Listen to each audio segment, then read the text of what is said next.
బులెటిన్లో breaking news చూస్తున్నాం. Ration బియ్యం మాయం కేసులో వైఎస్ఆర్సీపీ నేత మాజీ మంత్రి పేర్ని నాని కుటుంబం పరారీలో ఉన్నట్టు తెలుస్తోంది. పోలీసుల నోటీసులపై పేర్ని నాని ఆయన కుమారుడు కిట్టు ఇప్పటివరకు స్పందించలేదు. మరోవైపు పేర్ని నాని భార్య జయసుధపై పోలీసులు లుకౌట్ నోటీసులు జారీ చేశారు. ఆమె కోసం పోలీసు బృందాలు గాలిస్తున్నాయి. 10 రోజులుగా పేర్ని నాని భార్య జయసుధ అజ్ఞాతంలో ఉన్నారు. కేసు దర్యాప్తుగా సహకరించాల్సిందిగా ఆదివారం పోలీసులు నోటీసులు ఇచ్చారు. అయితే ఇంట్లో ఎవరూ లేకపోవడంతో ఇంటికి నోటీసులు అంటించారు. ఇంతవరకు పేర్ని నాని కుటుంబం స్పందించకపోవడంతో వారి కోసం పోలీసులు గాలింపు చర్యలు చేపట్టారు. ప్రస్తుతం ఈ అంశం చర్చనీయాంశంగా మారింది.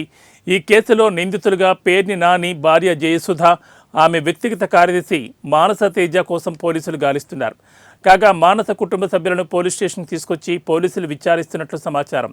ఇప్పుడు చట్టం గురించి నీతులు చెప్పే నాని ఇప్పుడు చట్టంలో ఆటలాడుతున్నారని నెటిజన్లు సెటైర్లు వేస్తున్నారు.